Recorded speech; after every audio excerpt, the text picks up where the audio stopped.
This might be my favorite synth. The C's.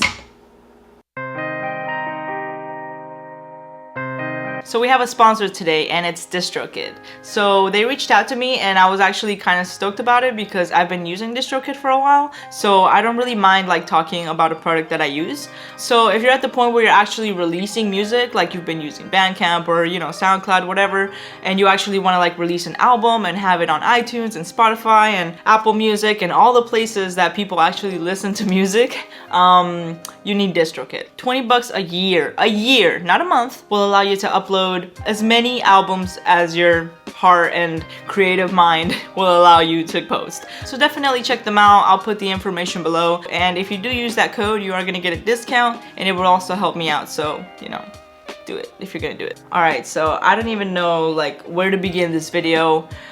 I'm not proud of a lot of the things I'm gonna show today, but it happened. To my defense, I spend a lot less money and have gotten more synths than I've ever had before. So like my synth to spending ratio, I spend not that much and got a lot of synths. So yeah, so let's talk about how this happened. I think it's been building up in me subconsciously and I just hadn't noticed it. The first encounter with Old Casios was with my friend Preston, okay? He told me that, yeah, he's got this obsession with Old Casios. I didn't pay much attention to it.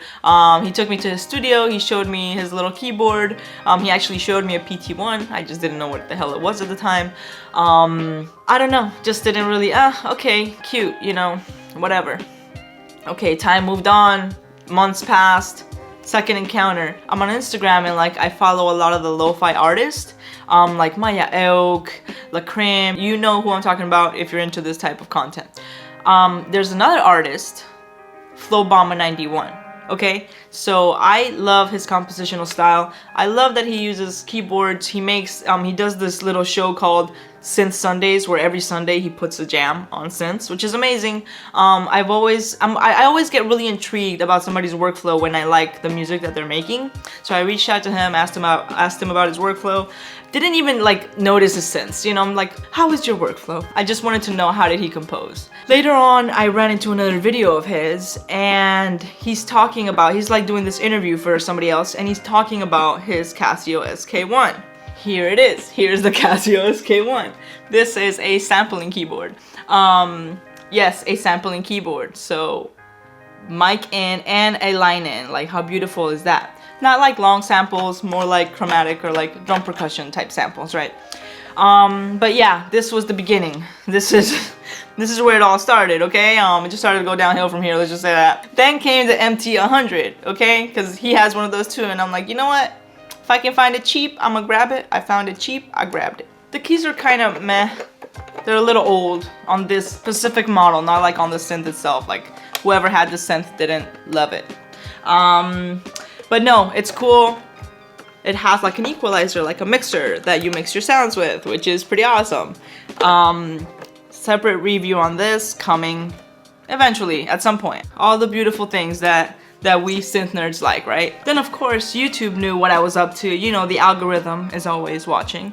And they suggested a YouTube channel, Keen on Keys, okay? Keen on Keys suggested the MT70, okay? It is a beautiful synthesizer that makes like bell and celesta and xylophone and those type of sounds. All of these synthesizers have built-in speakers, okay? It has a built-in drum machine, okay? I was able to find this cheap as well, so add to cart, okay? That one also came with this adorable suitcase. It's a little synth suitcase. Then I realized that yes, a lot of these big synths are really cool and I love them. They're super, capable and have a lot of features, but I really like the little tiny synth, like the little SK-1. I just picked it up and went outside, it was just more convenient, right? So then I started looking into other little synths and then the PT1 came along and it was blue, so I had to have it. I had to have it, okay? Look, the keys are not even black. They're light gray. The keys are light gray, so yes, I will have a separate video on this. I will have a separate video on as much as I can. with time, you know, on my side. Then you learn that if you're into little keyboards and you don't have a VL1, then you know you're a freaking loser. So I had to get a VL1, right? This is actually my third VL1. And I don't mean that I've had them before, because I've never had any Casios before. I literally had to buy 3. I got a dud, and then finally a working one. So hard to find a good working one. If you can find one, you know, you can find one. They're on eBay, but you know, the price is going up. People are becoming obsessed. A lot of that is coming from me. The people that want these are gonna get them, and then once they have them, there's just gonna be less and less of them. So if you want one, grab it, because you don't want to be paying like a ridiculous overpriced price. Like, you know, yeah, it's cool, but you don't want to pay $1,000 for something, you know, just because of a color. So after the VL1, I realized that maybe I had a problem. Maybe I was being a little too obsessive with this. I needed icing on the cake, right? So a CZ-101 is what made the most sense. There aren't that many out there. They're not easy to fix. It's not a synth that you can just open up and love easily. This synth sounds amazing. It sounds like a tiny Oberheim, in my opinion, and in many other people's opinion. You might not think so, that's okay. This specific synth wasn't loved, okay? The keys are all sticky, it's missing the battery cap. It's just not a synth that was loved much. So that definitely factors in the way that I feel about this. I definitely paid too much for this. This has been the most expensive one that I've bought so far, at around $400. And like I said, it doesn't even have the battery pack. It doesn't, you know, it's old. It's not in good condition like the beautiful MT7D and the one that I'm about to show you next. This might be my favorite synth. The C's. Okay, I swear, besides that, it's in perfect condition. So this literally just needs to be super glued on, but you know, it's expected. It's, you know, it's from the 80s, right?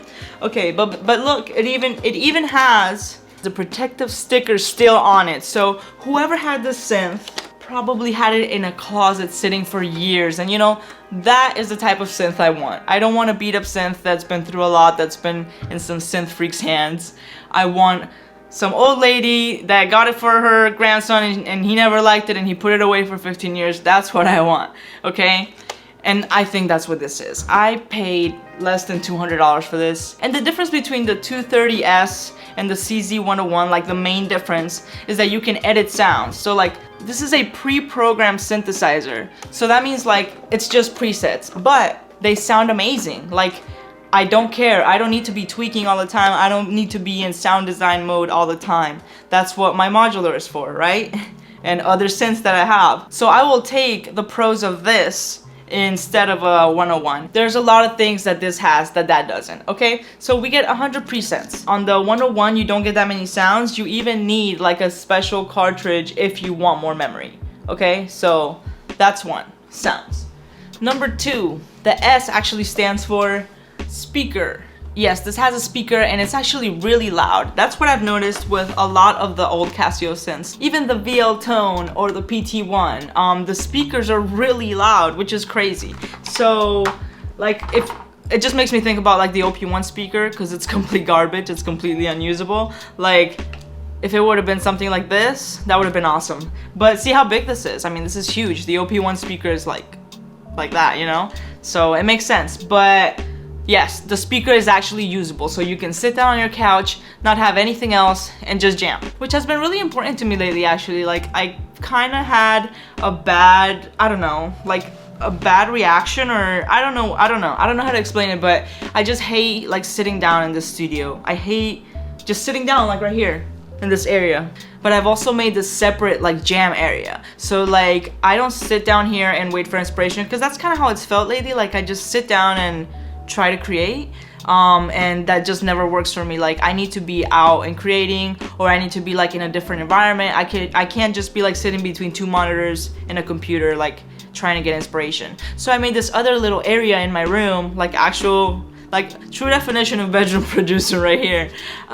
In my bedroom, just that corner right there. I put the montage over there, and then I have my camera recording down on whatever it is that I'm working on. So that's been like a nice like getaway from this studio, because like it just becomes overwhelming having like, it just becomes more like a habit. I'm just coming and sitting down, coming and sitting down, coming and sitting down, and then nothing's really getting done. So having synthesizers that are like battery powered, you know, that's amazing. Every synth that I bought so far has been battery powered. So the little ones take double A's, and then the big ones take D's. Yeah, so with the double A's it's great because like I have rechargeables, and you know, it's smarter to just buy rechargeable batteries and better for the environment and all that. But the D's, man,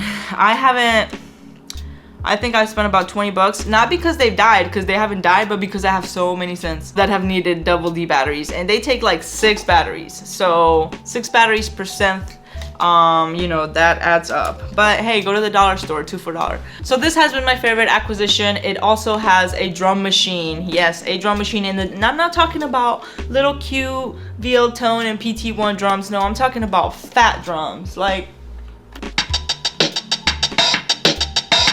here, go up, louder.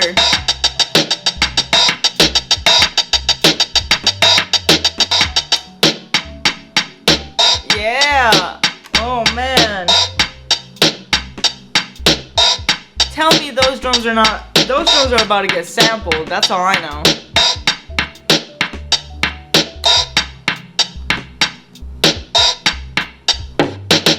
Phil. Oh man. They're amazing, okay? The drums on this thing are fat. I was not expecting to have, and it keeps falling apart. I gotta get the super glue for sure. The drums are fat, they're usable, they're crunchy, they're old. I love the drums. I can't wait to sample these and use them on my other machines. Also, having the ability to like have drums while you're jamming, like I've just been sitting with this on the couch, playing the drums, playing keys on top of it, half an hour. Amazing, beautiful, like nothing else needed. If you can find one of these, don't sleep on it, okay? Outputs, let's see. 9-volt, phones, PD mix, and pulse code modulation out, which is like the direct out, I'm pretty sure. But yeah, okay. Actually, with a lot of these synths, it was great to try them out, but you guys know that like I like to keep it very minimal, and it's not like I have a lot of space.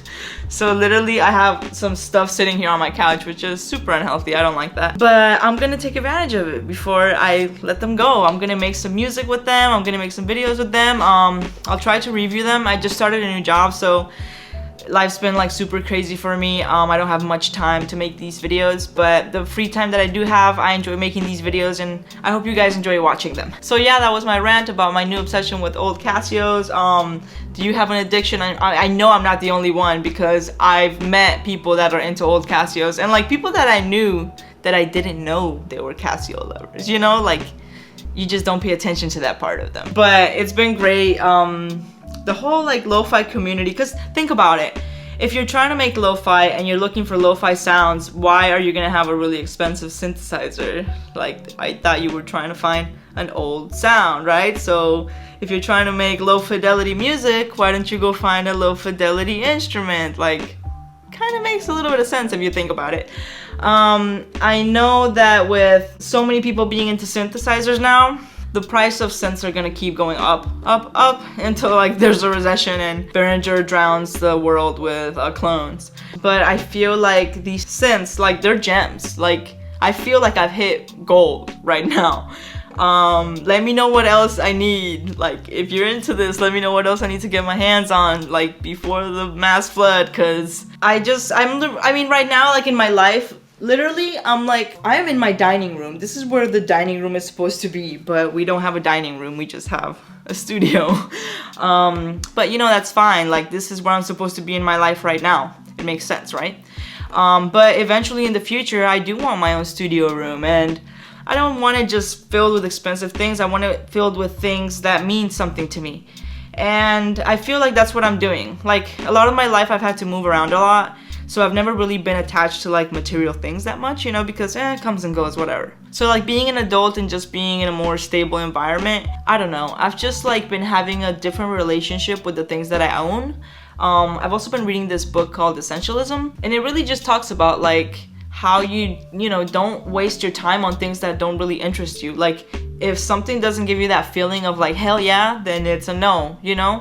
And that's, I've been applying that to the things that I own. Like, how do I feel about this piece of gear? Do I absolutely love this piece of gear, or is it like okay? And if it's just like in that 50 to 60 percentile of like okay, or like I might use it someday, it's gone. Because that's just taking time from me focusing on the things that are actually 100% and that I do want to invest my time in and learn them inside out and all that. But I think it's a good philosophy, just like with anything that you do, with the time that you spend. So yeah, that's been like kind of like my new thing that I'm trying to achieve, right? But yeah, we're gonna see what stays. Like I said, I even just got something else. I'm not even gonna tell y'all what it is yet. So let's see where this journey takes these videos. I also really want to run these synths through my Euro rack. So yeah, that's plan B, or step 2. I need to get the output module so I can get the line levels and all that fun stuff, all that extra technicalities before I can get it to work. But I'm excited to run some of these synths through some effects. And I'm also going to be working on some loop packs, which is new to DallasJammin.com. I do like synth patches, you guys already know that. I have a synth collection for the Micro Freak, the Mini Log. I have a few other sound packs over there. And then I have my sample packs, which are mostly like percussion, and then I have a few melodic packs on there. But now I'm going to start making loop packs, which is like actual loops that you can just load up to your samplers and have them like be the beginning of where you start something, or you know, just add other loops and just create a whole song like that. So I have a lot of ideas for those. I just really need time. I just need to like that really, and now that I started working, I really need to be like very careful with my time and not waste time doing things that I don't enjoy and that bring no long-term value. Yeah, so yeah, bear with me. Thank you for being on this journey. I love you guys. I'll catch you guys in the next one.